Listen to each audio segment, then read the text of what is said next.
All right, everybody, this is Shakem. We are live with the brother from the mother, like no other, brother Raphael James. Man, this brother has been a great inspiration, not only to me, but thousands of and hundreds of thousands of people all across the low country, across the state. The brother has been very involved with the mentoring and just bringing positive stories, sharing positive light to the low country. Man, I can't explain how influential he is and the impact that he has. We're going to talk to him about his life in journalism, what actually made him pursue it. Everybody wants to know that. We want to talk about some of the wild things you've seen. Where do you think this country is right now as far as the cultural climate that we're in? We're going to talk about where do you see it going, like solutions, our city. You and I had I don't know if it's a pleasure, but we had the experience of being in the middle of a riot a couple of weeks ago in downtown Charleston. Yes, that was that was one of the most crazy experiences that I've ever had. So, Raphael, just tell us about yourself and your career in journalism and what kind of started you on your way. All right. Well, when I get started, you're going to have to shut me up now. So jump in with any questions or redirect me. Okay. I appreciate the opportunity to have this opportunity to talk with you on this platform. You and I have known each other for many years now, and we've discussed many topics. And one of the main things I like about our relationship is whether we agree on a certain standpoint or not, we can come together and speak on it intellectually and with no animosity and hard feelings. So I think more of that is necessary in every aspect of our lives so that we can learn from each other, get different viewpoints, and grow. So I appreciate you and I salute you for that. And also the positive things you're doing out into the community. I see you with the food banks. You're always out there being an example, and you make people think. And that's the other thing that I really do appreciate. So thank you. I've been here in Charleston now for about since 2002. So that's 18 years this year. And man, I've seen quite a bit. Charleston embraced me, and I can't be prouder to be from this area now, or to have relocated to this area.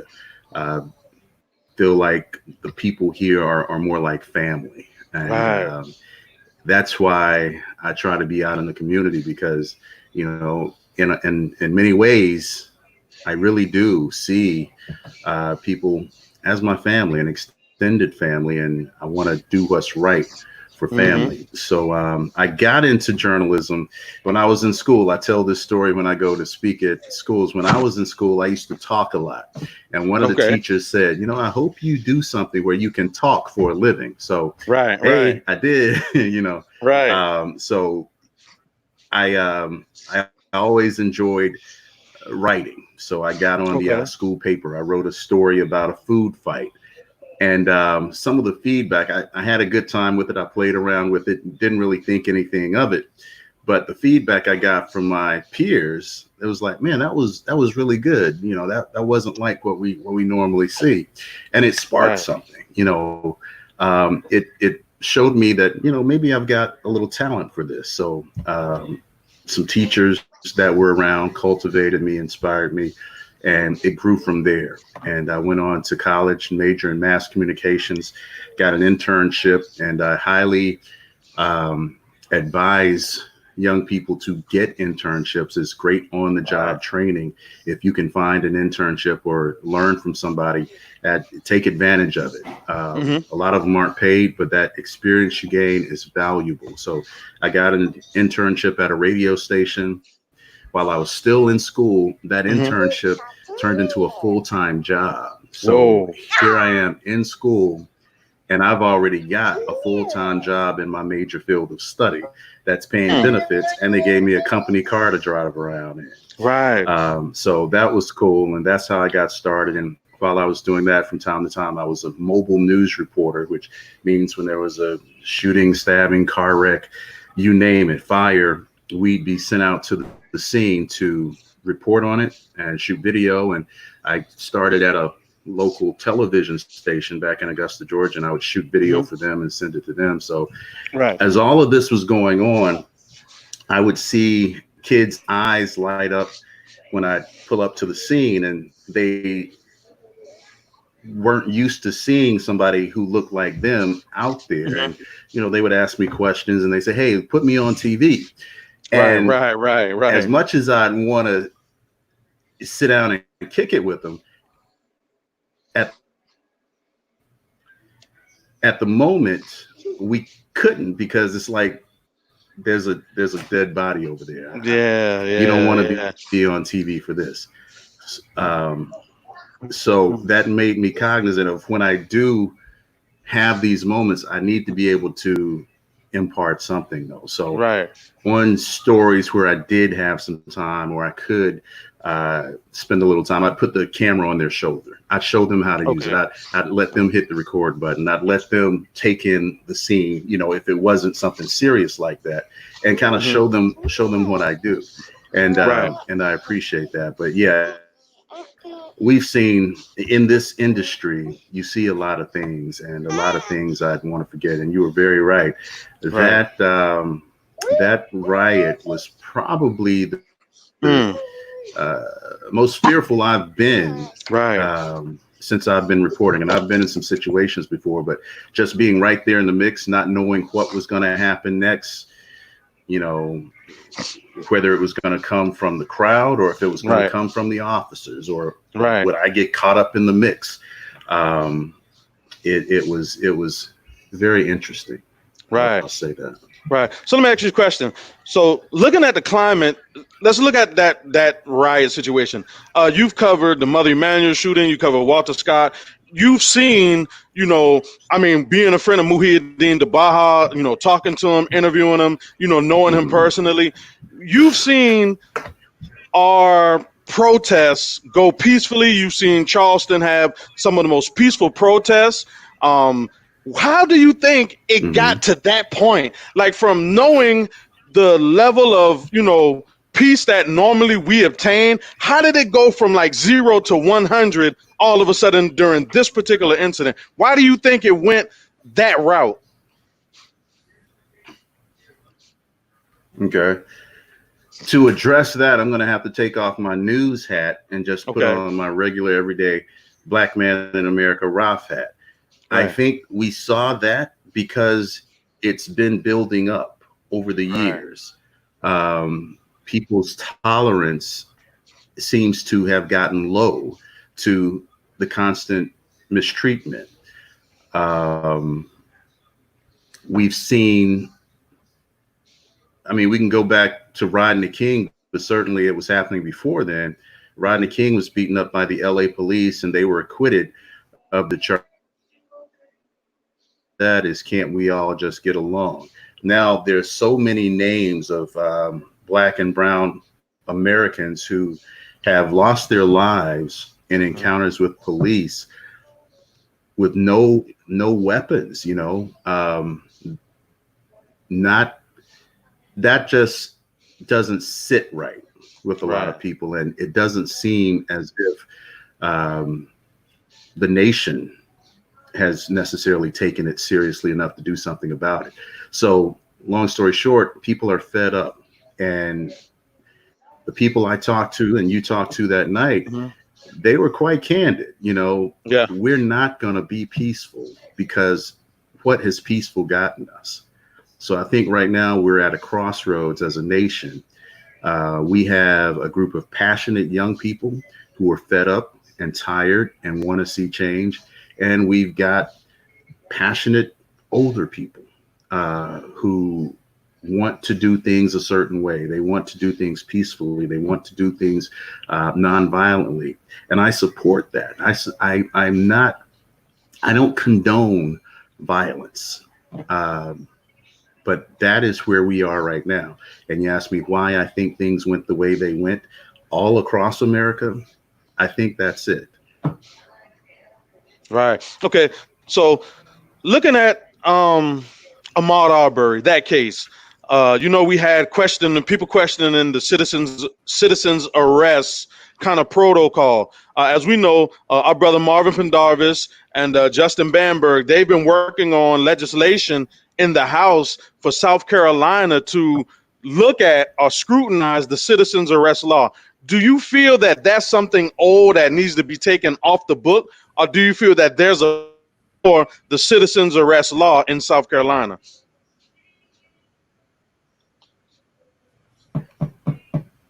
Um,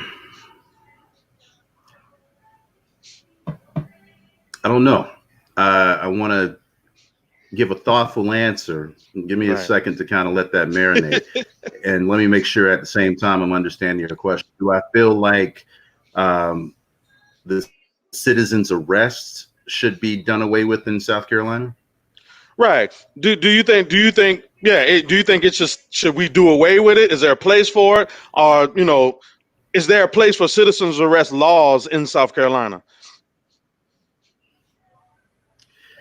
Uh, I like to look at things from multiple angles. And so I don't know if I have a one size fits all answer, but I will kind of look and see if you are in a position where you see somebody harming another individual.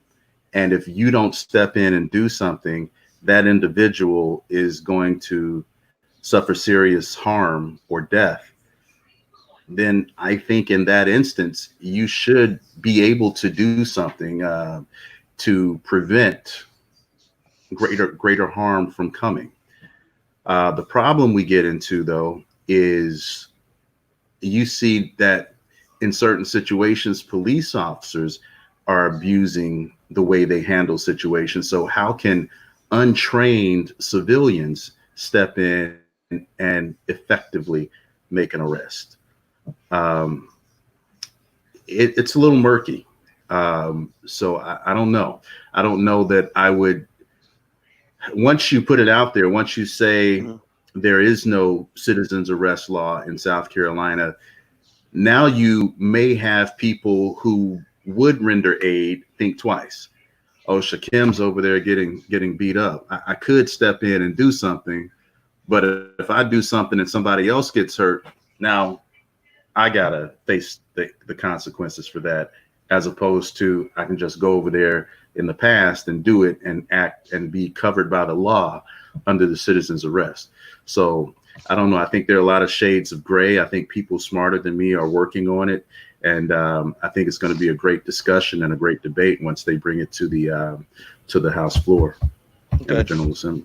Right. Okay. So looking at the situation that happened in Atlanta, because we've been seeing protests. Looks like officers have called out of work for a certain amount of time. Uh, I don't know if that's verified or not. I heard it. I know you would know more than me on that. Looking at that climate in Atlanta due to that shooting, I know when I saw it, I said, man, that was kind of a rough situation. Seemed like at first it was a lot of cooperation. The brother was like, yo, seemed like he was just trying to really go home. And the officer questioned him a little more, and a fight ensued after the arrest. He ran, grabbed the officer taser. How do you, looking at that picture, right, and with your expertise in journalism, and you've seen so many instances of shootings and things like that, what do you think went wrong? Do you think the officers were rightly fired? And how could this whole situation actually have been avoided? Uh, I'm going to tiptoe around this one a little bit. I'm going to try to address the question, Right. but because it is still active, it's still being adjudicated. There's a process and due Right. process that still has to occur. I don't want to step out and jump out and say something um, that I shouldn't. But from looking at the video, and again, that's the theme over this last 5, 6, 7 years ago, video. We now have more video to help see what's going on. With Walter Scott, we got the body cam videos. So we should be able to see more about what goes on traffic stops. We don't always get to do laws were written, but that's another story. We can maybe talk about that later. But the video component tells us a lot. And I believe Mayor Keisha Lance Bottoms took a look at that video along with other things at the scene, and she put a case together. It appears that the shots that were fired actually hit Mr. Brooks, but some stray shots also hit a car that was in the line of fire. Was that appropriate for that officer to fire when innocent civilians were in harm's way? So I think there's going to be a lot more that goes into deciding the fate of these officers, maybe than we even are privy to right now, but certainly their training, their protocols, their policies, how they're supposed to react. I've talked with law enforcement officers in the past, and I can empathize with them. They have a very dangerous job, and if someone makes an action to harm you or to take your life, then you would think, hey, I've got a family too. I want to protect myself. But they also, in a split second, have to think about this other person. Am I doing the right thing? Is this threat that I am perceiving an actual threat? Is he pointing the gun at me? Is he going to use the gun, the taser, the knife, whatever, to harm me or somebody else? So I don't envy these officers' jobs, what they have to do and the decisions they have to make in a split second. It's a difficult situation, and it's sad that it ended this way. And from looking at the initial video, it seemed they were having a great conversation. Nobody was aggressive. Nobody was hostile. So it just really took a turn, and it's unfortunate that it went down like that. Right. Okay. Good. And that's I definitely get your point on that. Recently, we've been seeing a lot of stories. Looks like in Charleston County School District, as we know, they fired a couple of teachers for things that are disciplined are fired. Well, it looks like both for things that have been placed on social media. People have been taking a lot of scrutiny and heat for things that they've said on social media, up to the point of where, people are losing their job. Can you put this in perspective? Because the First Amendment, okay, so I'm a firm believer, and I know you are, because you news media, so you definitely back freedom of speech. Of course, not hate speech, but just freedom of speech, being able to express your opinions.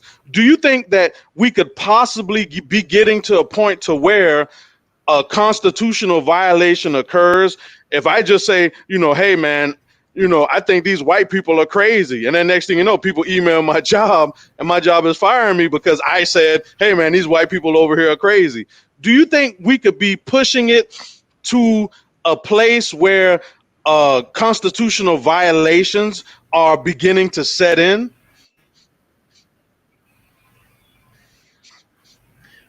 No, I don't. And I think the general public has a misunderstanding about what freedom of speech actually is. Okay. You are free to say what you want to say regarding political figures, regarding just about anything. It becomes something different when you make threats. It becomes something different when you say something that causes harm to somebody else. But in terms of voicing your opinion, you're free to say that. But the consequences are still there. If you say something that society doesn't agree with, and let's not, much less society, let's say your boss doesn't agree with, then that boss has the authority to give you sanctions for that. So I don't think that's a First Amendment issue. You had the right to say whatever it was you said, how vile or racist it was, or ignorant it was. You have the right to say it, but your employer also has a right to take that into consideration regarding your employment. Right. Okay, yeah, because that's very interesting.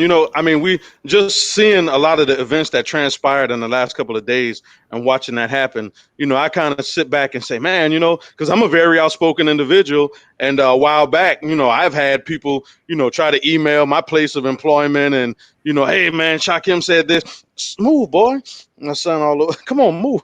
Sorry about that. He running around, but yeah, so it seems like, right now we're kind of, at that stage. So let's talk about the John C. Calhoun statue, because that's been like all over the news, man. Y'all been covering it. You were out there the other night Mhm. for the anniversary of the Mother Emanuel massacre. You being out there that night, you saw firsthand everything that has basically transpired. Uh, how do you feel about taking down these monuments? Because a lot of people on one hand are saying, it really doesn't matter because we're not addressing any particular issue. Education is still going to be the same. We're still going to have a fight for, criminal justice reform. So taking down a statue really doesn't have any effect. But then there's others who say, hey, these are symbols of, these are monuments of people who have held, or have held white supremacist views. Like where, like what, where do you, how do you see all of this at the big picture? Like, how do you see this? Okay. Um, and I want to, as a caveat, as a news reporter, as a journalist, Yes, I sir. try very hard to keep my opinions to myself. That being Right, said, though, because I want to be objective, I don't want to necessarily have an opinion on things. I want to give you the facts and you decide. So if right, somebody says, well, he's not really answering the questions, that's why. But I right. am going to answer the question because that's what this discussion is all about. Um, why are we talking about the John C. Calhoun statue right now? hmm Why? So we're talking about it. Well, I guess Not it's. you and I, not you and I, Oh, okay. society as a whole. What started that conversation? Well, good question, man. It seemed like it just came out of the blue. I mean, in all honesty, It's it a, just like it's a, popped up again. it seems to be a distraction. Right, It seems to be a distraction. From my point of view, it came out of George Floyd. What does right, George Floyd have to do with the John C. Calhoun statue? All right. right. So, yes, there are people who may want to see that statue come down. And now there are people in the majority who are working to make it happen. Okay. If that's what you want, that's great for you. But what hmm does that still, even if that statue comes down, what does that do for George Floyd? What does Right, that do for right, police brutality? What does that right. do? If you take all the statues down across the whole country, what does that do for the cause that you stood up for? So I feel like that's almost a distraction. I said to somebody the other day, it's like if I took $50 from you and you call me on it. Hey, Ralph, that's my $50. Give it back. And I said, you know what, Shakem? You're right. I'm going to give you this pencil right here because I shouldn't have taken your 50. Here's a pencil. This is a great pencil, Shakem. So here's your pencil. And you know what? I'm going to give you an eraser for that pencil too. And then you're like, okay, that's great, but that's not what I asked for. I want my Right, $50. So right. what America, what young people and old people stood up for was the unjustifiable killings of black men across America. If some other things come that perhaps level the playing field or make things less racial, then that's great, but it's a byproduct of the initial cause. And Right. I would just hope that people don't get lost or caught up in the distraction and still hmm remain focused. We saw the same thing in the Mother Emanuel shooting. hmm Right after that, they had been petitioning and campaigning for years to get the Confederate flag off of the State House dome. Well, after the Mother Emanuel shooting, that happened. the flag came Right. down. People who fought hard, that's a victory for them. But what did that do really for what happened to Mother Emanuel? Somebody said this is a great victory, and I'm like, that rag, that piece of cloth. I shouldn't call it a rag. That piece of cloth is not compensation for those 9 lives that were lost. Okay, it's a nice gesture, but that flag, the statues, none of that is is what the people are asking for in my estimation. Okay. Good. So whenever you hear so I mean you've been covering like I said, man, a lot of stories. You've been like you get it firsthand. So look, a couple of years ago, North Charleston had the highest murder rate in history of being a city. Um, a lot of people are saying, okay, so while we're focusing on a George Floyd situation that had nothing to do with the city of North Charleston, we need to be focused on black crime.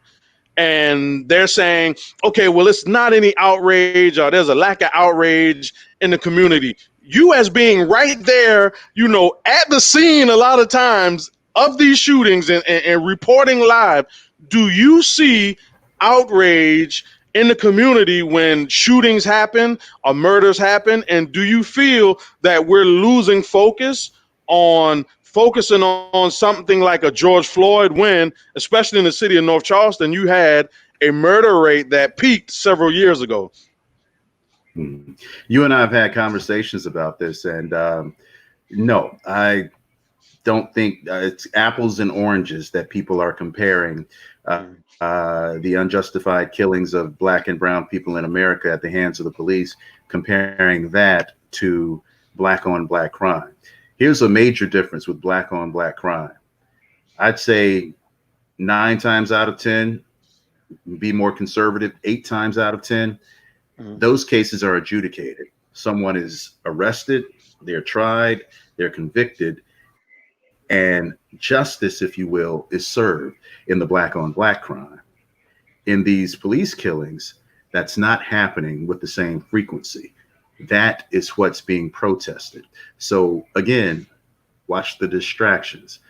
Don't try to distract from this evil or this wrong, this injustice that's happening here.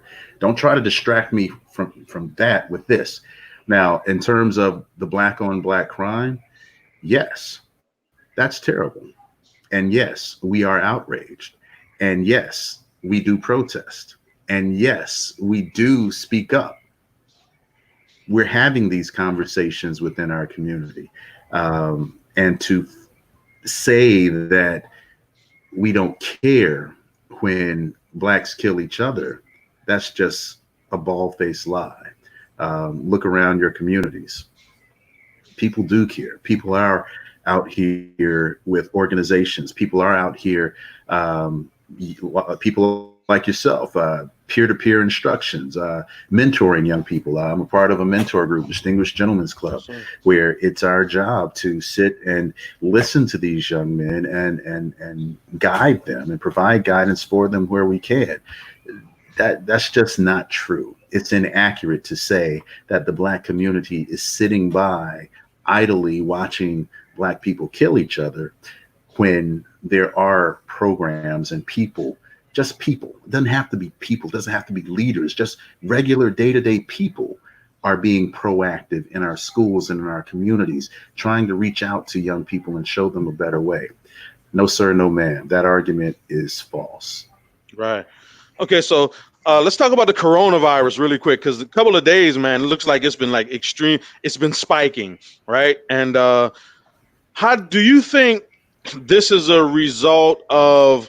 I don't know. Some people are saying, "Oh, because of the protests," or it's spiking because of the protests. Some people are saying because it's more testing. Some people are saying, it's because people are being lackadaisical in public and not really taking it serious. Where do you, what do you think is the cause of the recent spikes in the coronavirus? And do you think we should slow down on opening back up? Did the governor maybe act too fast, or is he correct in saying, hey, listen, the people have the responsibility to do what needs to be done? The government should not control people's lives. What's your take on all of that? I think perhaps some of everything you mentioned may be the case. Perhaps people aren't doing what they should. I go out to the stores, and a lot of times I'll see probably 50% of the people not covered up. You know what?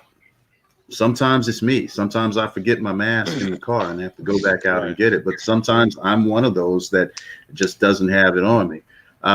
It doesn't appear that we as a society in total are necessarily all that concerned about it. We're not masking up, and there are three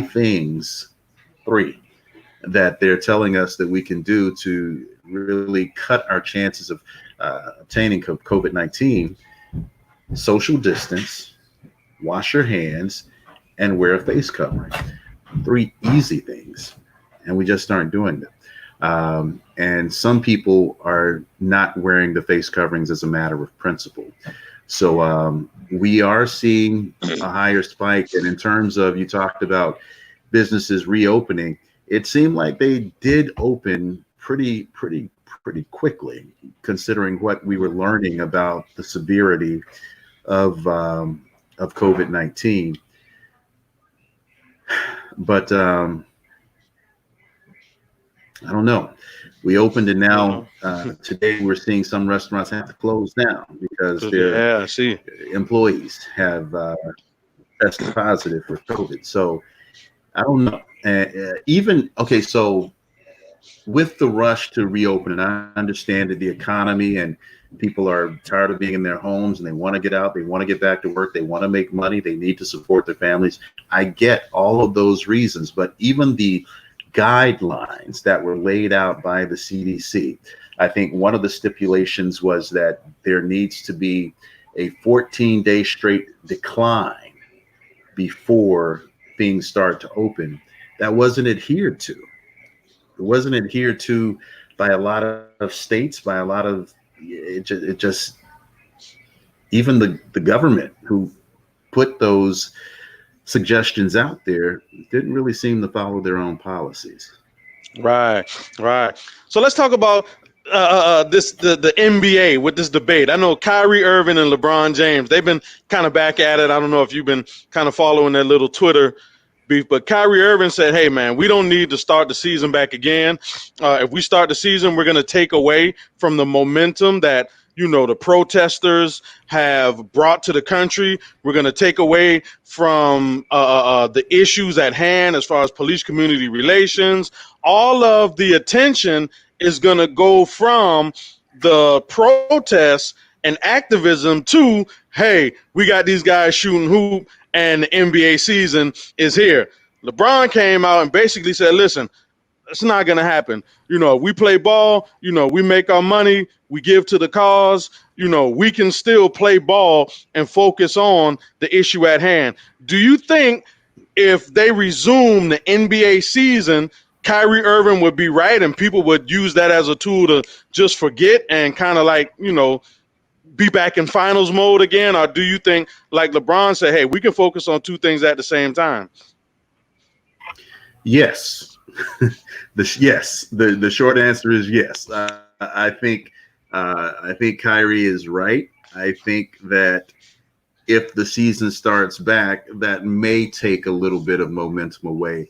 But at the same time, I think with these athletes now, with what's going on with the NFL and Roger Goodell actively pursuing Colin Kaepernick, trying to get him back into the league and basically saying, Colin Kaepernick, you were right. When you were taking a knee, bringing attention to the social injustices in this country, you were right, and we didn't listen to you, and now we're making amends for that.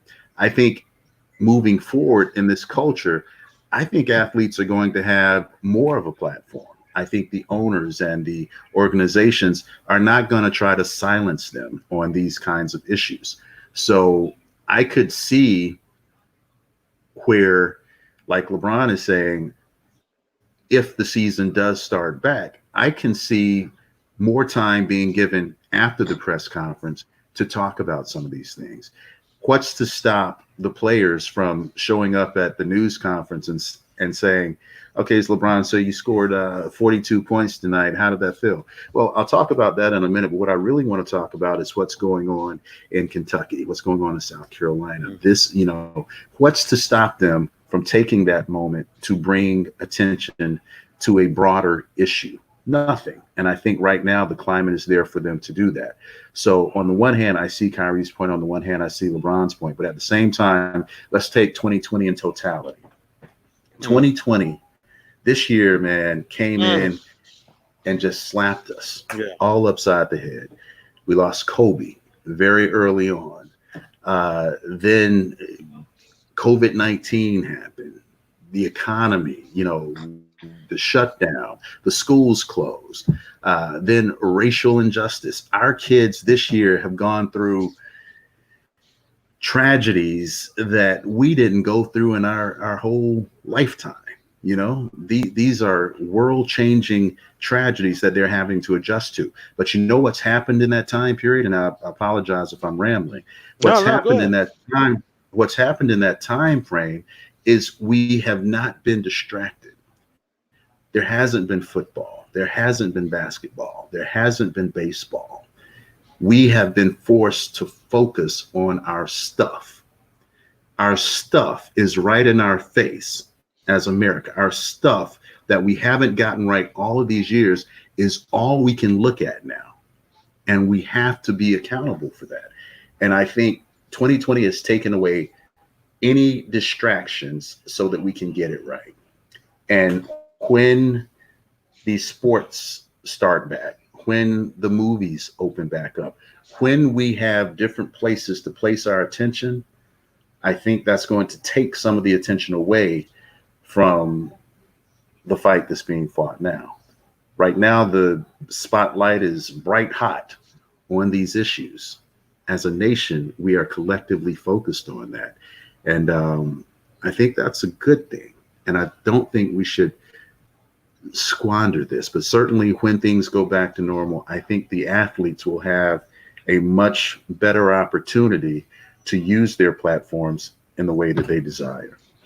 Right. So do you think it's going to get better before it gets worse, or do you think it's going to get worse before it gets better? I mean, looking at the climate, especially the political climate is really hot. You still there? right now, man, it's I mean, the bipartisanship is just ugly. And I'm a Tim Scott. I like Tim Scott. Like, I do. I mean, of course, I might not agree with everything, but I believe his heart is in the right place, especially with trying to pass police reform. I think his heart is in the right place.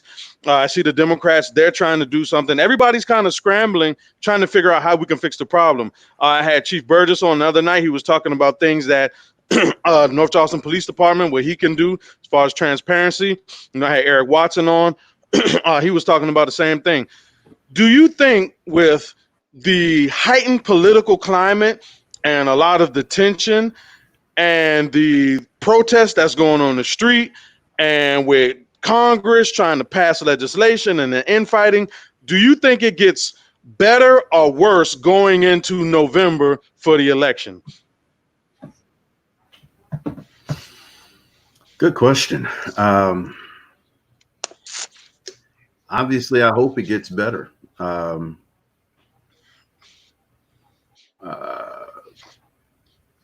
hope it gets better. We see a lot of divisiveness, we see a lot of division.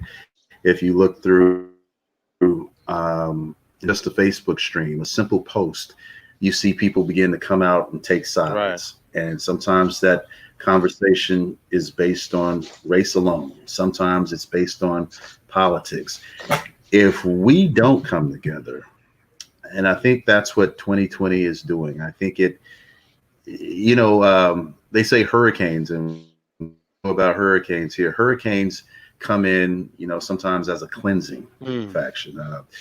Trees that were dead and about to fall over, hurricanes come in and they take all of that up. Those things that don't survive, they get rid of it so that nature and the ecosystem can start over and replenish itself.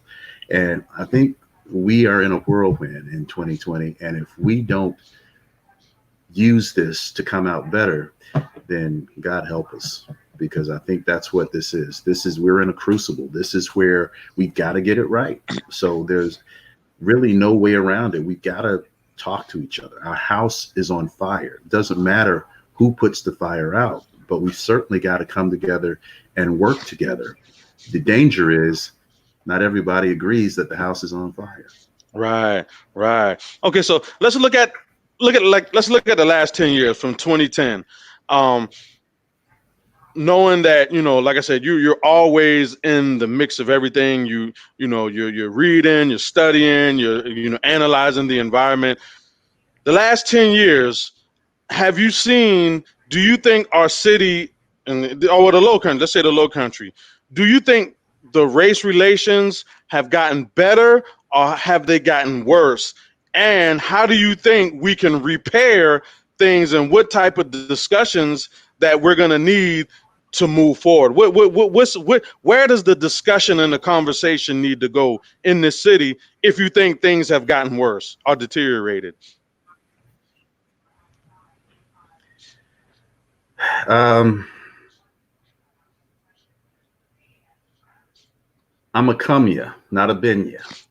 So from my come ya perspective, you know, I think it's cyclical. I think things go up, they go down, just like a roller coaster. Right. After the Mother Emanuel shooting, people came together. There was unity. There were conversations being had. There were genuine conversations being had. And a lot of good things came out of that. We can't gloss over that and let that fly over your head. A lot of good things did happen in terms of bringing the races together out of that tragedy. And here we are again at another crossroads, and I see people coming together. I see conversations happening, but in terms of a shift from deeply held beliefs, I don't see much of a change there. Mm-hmm. There's one side that says, I can't help you because I didn't do anything to you. And there's another side that says, this system has been oppressing us forever and nobody's doing anything about it. So on my Facebook page and my social media, I encourage dialogue. I'm often called out about it. I get called every name in the book, pot stirrer, race baiter, they say it, but really what I desire is good, healthy conversation. You don't have to agree with another person, but if you don't agree, come back with a well-reasoned retort, not just name calling. That is where I think we're going to be able to take it to another level, when we can get over ourselves, when you and I can sit down and have a conversation and I totally disagree with everything it is you're saying, but you can listen to me and I can listen to you and I can come back and say, but what about this? And at the end of the conversation, even if we don't agree with each other, even if we haven't given up one scintilla in our argument or our deeply held belief, if we can still agree to at least respect each other, that's the whole ball game right there. So have race relations in this city improved? Yes, I must say I think they have. In my inbox, as I say, in your DM, I have people reaching out to me from the other race saying, look, I don't understand. I want to understand. And we have deep conversations back and forth, and it's beautiful. They don't always agree with what I have to say. I don't always agree with what they have to say, but we share. And I think the relationship grows tighter because of that free flow of information. So If we can have civil discourse in this country and in this town, things will be a lot better. Okay. So Maurice Washington was made history. He was the first black chairman of the Charleston County GOP. Do you think that's a shift in the right direction for saying, hey, normally, historic, this is the first black person that's ever been the head of the GOP? Do things like that really attribute to your viewpoint or your standpoint of saying things are getting a little better? If the GOP names a black person the head of the Charleston County GOP and it's never been done before, do you think that shows signs of moving towards having these conversations and saying, hey, let's, it's evolving?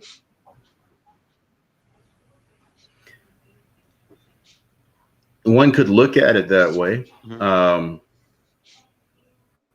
but one could look at it that way, and maybe it is. I can't say that it's not. I would hope that it is. Right. But again, those are symbols. Those are icons. President Obama was a symbol. He was the first African American president. He was a symbol of what Black people can achieve in this country.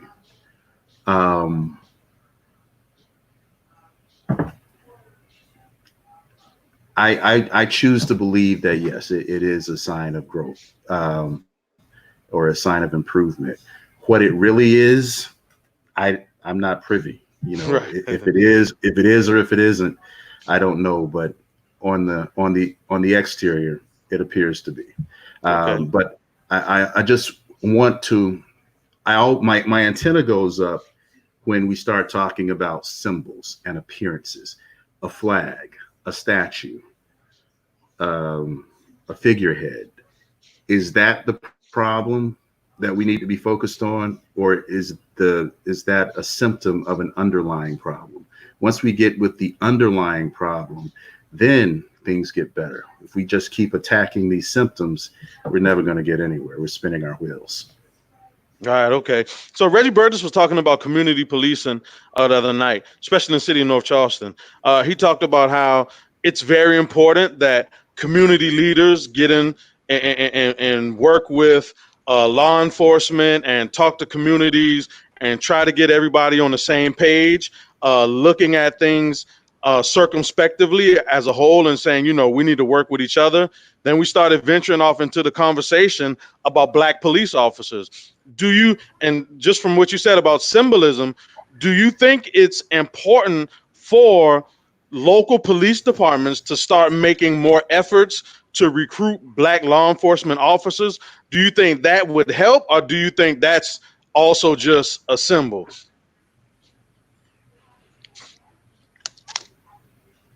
Man, you're trying to hit me with these questions, aren't you? I'm Raphael. Raphael James now, man. I got you. I think the police department. I think the police department should be representative of the community that it serves and protects. So if there is a shortage of minorities on the police force, then yes, absolutely, that should happen. But what gave me a little pause is, unfortunately, just because you have a Black police officer doesn't mean they're going to do any better in the community. It's what's in the heart of a person. It's how that person is trained as well. You could have a Black police officer terrorize a Black neighborhood just as well as you could have a white police officer terrorize the neighborhood. So if you're going to have more of the wrong kind of cops, then no, that's not going to help at all. So it really is about having good police officers. And I want to full stop right there, because we do have great law enforcement in our community. I know some of them. I see them. Yeah, right. You brought up Chief Burgess. I think he's doing a phenomenal job. He cares. This is his community. He comes from here. I saw Jamel Foster today, and some of the others who are from the area and want to see the area succeed.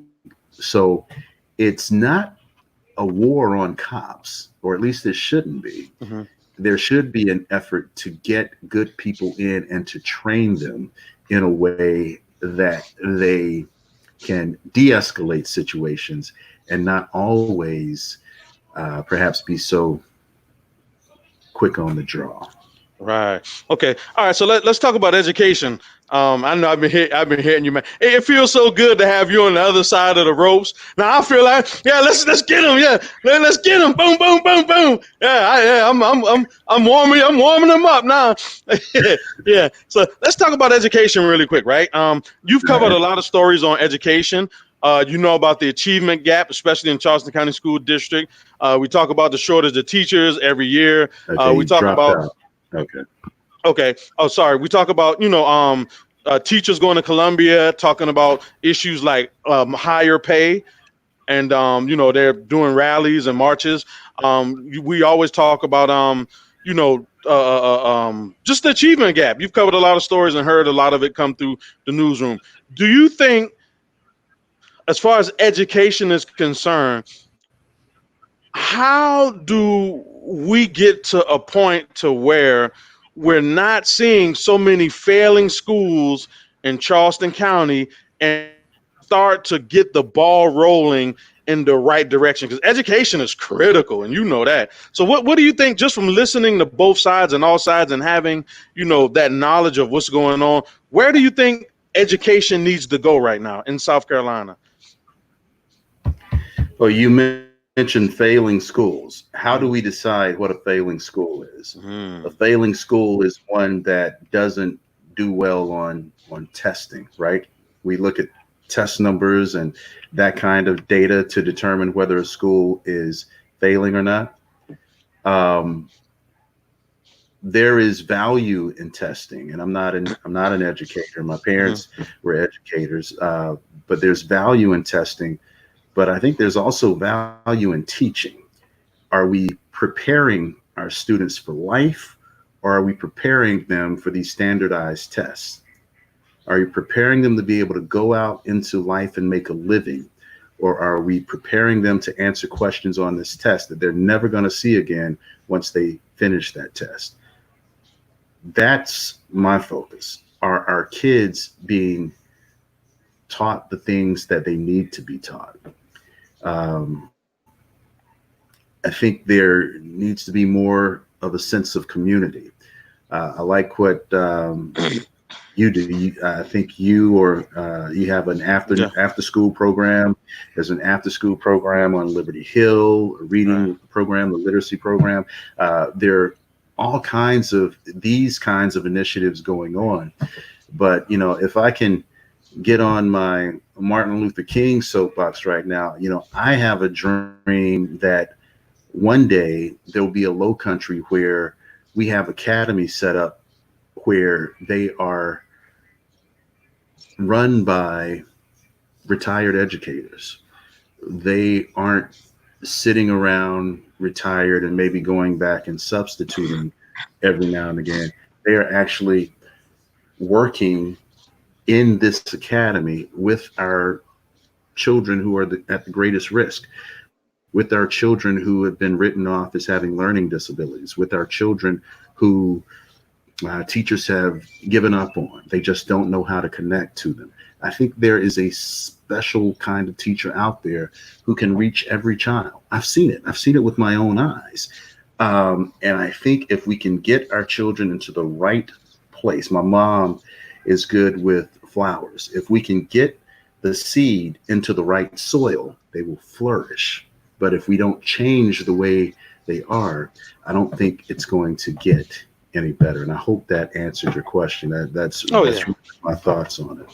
Right. Okay. So another quick question. While we were standing outside during the riot and just like talking to each other, like in the middle of us talking, guys just like lit the police car on fire. Like right there, just like on camera, like we're like, oh, like, man, did that just happen? I mean, dude, guys, I mean, we're like watching this stuff happen. Like, guys taking a fire extinguisher and breaking the cars. Do you think that at that point the police should have like stopped them, or do you think they kind of did what was right. Because I mean, I was kind of confused for a second. I'm like, yo, like, man, Raphael, we see that? Like, man, this guy just lit a car on fire, like, and they were just standing there. I mean, do you think it would have been worse if they kind of went out and started grabbing people at that moment, or do you think Mhm. they could have just let it go like how they did? All right. Well, and again, now I've said before, I it's not that I don't take a side. I like to think about both Right, sides. All right. So right. let's imagine when they did that, the police, when the windows were broken out and the fires were started, the police rushed the crowd. Hmm. They engaged the crowd. There was a confrontation right there. Um, would what would that have looked like? Yeah. How would that have gone down? How many people would have been injured? How many people would have been hurt? Would the property damage have been as high, or would it have been higher? I am not in a position to second guess the police. I don't have any police training. I feel it looked, and we could see systematically and strategically what was happening. They would push the crowd. You could tell Hmm. that they were Right. directing the crowd in a certain direction. Um, and you know, I'm just not in a position to second guess. The most I can do is look at it from both sides. I was amazed that people were doing that right in the police Yeah. officer's face. I was Me too. surprised they would, so it was shocking to me that some of that happened. And I know the next day some of the business owners were, very disappointed, especially those who had their businesses ransacked and looted and windows broken out. They were very disappointed that the police didn't do more. But I don't know. I think I don't know. I don't know. Maybe the police Yeah. officers were outnumbered. Maybe they weren't. I don't have that data to give a intelligent answer. So I think I'll just leave it at that. Right, and to be honest, I totally feel I feel your intellectual pain, because I sat back and I asked myself that night. I said, "Man, like that's just weird. I've never been in a situation where I'm looking and like the police like watching a guy like blow up a car. Maybe they're like, okay, we'll catch him later. I mean, everybody's on video, so it's not like they're gonna get too far. Everybody's recording, so I kind of had those same reservations and observations. So I don't know. I'm probably have to get somebody on and really ask them, because I'm just as confused as you are, in all honesty, about what happened. I do like your perspective on where the city is going. Like it's kind of like up for grabs, and there's certain conversations that we do need to have. I know that North Charleston Police Department, they're talking about right now undergoing an audit. The city of Charleston actually underwent an audit. As you know, some of the results did show um, racial bias. Um, with that being said, when you look at the results of a audit that was made public by the CPD, and they said, hey, they admitted, yes, there are a lot of flaws in our system. Does that rise to a level of systemic racism when they admit that, or does it like not indict the whole system, but it says, hey, there are a few bad apples that we need to get rid of that are causing it to have an appearance as if it's the department as a whole, but it's not. Okay, we were breaking up a little bit, but I think I Okay. got the gist of your point. Are you saying, matter of fact, just real quickly, can you give me the question one more time so I make Okay. sure I'm responding to exactly the question? Okay, no problem. So, CPD with their racial audit, there were flaws that they admitted that was in their system as far as policing is concerned. Would that give rise to us, to you saying, hey, well, there is systemic bias or racism in the system, or does that still not meet that level of what we would refer to as systemic racism, and it just shows that there's bad apples in the bunch, but let's not indict the whole system and call it racism? I see. I think it's a diagnostic tool. Mhm. It shows some issues, some areas where we can learn, some areas where we can grow. And if those areas are taken care of, then we continue to check and we continue to try to make things better. That's what all of us do every day.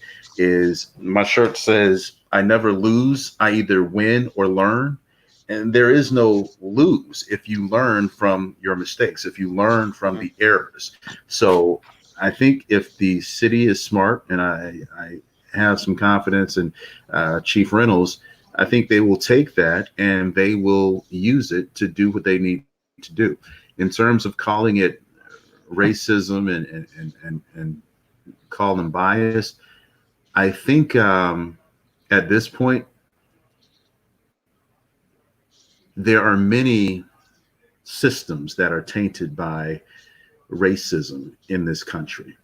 Um, America has a very long history of racism and racial injustice. I don't think these things cure themselves overnight. And it first takes a leader who's willing to look at it, admit that there's a problem, and then address the problem. So if we're in the point where we're seeing the problem and we're addressing it, I'd call that positive. It's not the end, but I definitely call that a positive move. Okay. Okay. Last question. I'm gonna let you go. We've been here out, man. Hey, I really appreciate you, brother. You've been. I had you on the ropes. I said I'm gonna get the brother and put him on the ropes a little bit, man. And I appreciate it, man. It just seeing you. You very smart, man, and very thoughtful. I admire you. I look up to you. I like what you do. I like how I like how down to earth you are. Because I mean, in all honesty, you have a lot of news reporters who, and this is just from my experience from talking to the media, they question you and they talk to you, but they don't seem really down to earth or genuine. They seem kind of more robotic, and I don't know, it could just be me, I don't know, but you're more, in my opinion, dealing with me, you're more like, easygoing. You can talk to, you don't give off that sense of like, oh, he's, holier than thou and the brother won't talk to you. You're more like, hey man, like I'm with you guys. I'm right here. I want to be in the community. Let's talk. And I really, really, really appreciate that about you. Um, so one of the last questions I want to ask is like, where do we go from here? Like our city right now, we just had, the riots. It's kind of like we're at a tipping point. Like, where do we go from here? How do we, as community leaders and members and citizens and residents in the county or the low country, where do we go from here? I know that's a very broad question, but I think you kind of know where I'm going at. But like, where do we Mhm. go from here? What does our future look like? I think we need to get people together and have some conversations. That's always going to be my go to. We can talk it out, we can work it out. If I can listen to you, we can come to a consensus, we can work together. That's what we should be about anyway. But I think we need to have some safe places that we can have conversations. It can be online, it can be on forums like this, it can be a Zoom call, it can be any platform that you want to use, as long as there's honest dialogue going forth. You can learn something if you're open to it. If we can get the right kinds of people. I want to talk to people who are die-hard Confederacy, it's my grandma, my great grandma, all of them are on the side of the Confederacy. And I want to get somebody else who can't stand the Confederacy. I want to see them sit together and come together and hear from the other's point of view what this symbol means, and hear from the other's point of view why they hate that symbol so much. Then I want to see us list what's important to us, both sides, all sides. What's important to me? What do I want to see in my community? Then we look at that list together and say, well, you want good things for your family too. You want better education. I want better education for my family too. Well, and then at some point maybe we can come to a consensus. Yeah, what happened really wasn't fair. I wasn't there. I didn't have anything to do with it, but it wasn't fair, and I can see that. And maybe offer an apology, even though you didn't do it. maybe offer an apology. And then the other side can be like, you know what? I get that. I appreciate that. It's genuine.